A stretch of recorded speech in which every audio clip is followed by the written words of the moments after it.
लुका प्रमाणे जेजू क्रिस्ताचें शुभ वर्तमान आवेसपूर 24 वोळ 1 ते 12। आनी सोनवार जातूच पयल्या दिसा भोव सकाळीं आपणें तयार केल्लें पोरमोळ घेवन त्यो बायलो समाधीशी आयल्यो आनी समाधी वेली फातर पेल्यान दुखयलोली ताणें देखली। पूण भितर वच जाल्यार सोम्या जेजूची कूड तांकां मेळ्ळी ना। आनी हे विशीं मोठ्या गोंदोळाक सांपडलोल्यो आसतना ओचितूच लोकलोकीत वस्त्रां न्हेसलोले दोग दादले तांचे कुशीक उबे रावले।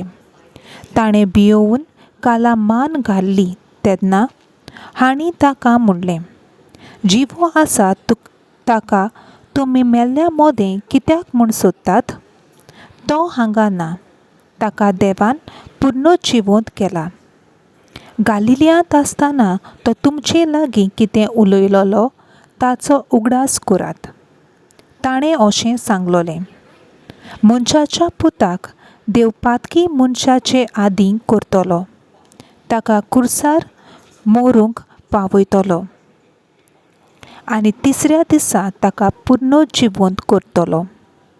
हें सगोट ताचे विशीं देवाची कुशी। तेन्ना तांकां ताच्या उतरांचो उगडास आयलो आनी समाधी सोडशिल्ल्यो परत वचून ताणें त्या 11 जाणांक आनी हेरां सोमेस्तांक हें सगळें घडीत केलें। ही खबर धर्मदूतांक सांगली। त्यो बायलो ह्यो मागदलेनाची मारिया, जुवाना, जाकोबाची आवय मारिया आनी तांच्या सांगाता आसल्यो त्यो हेर बायलो। तांकां ही उतरां नाका जाल्ली काणी कशी दिसली आनी ताणें तांचें सोत मानलें ना।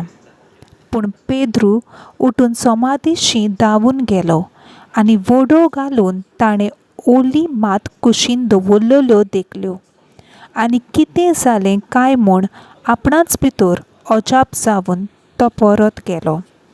देवाचें उतर हें, देवाचो व्हड उपकार।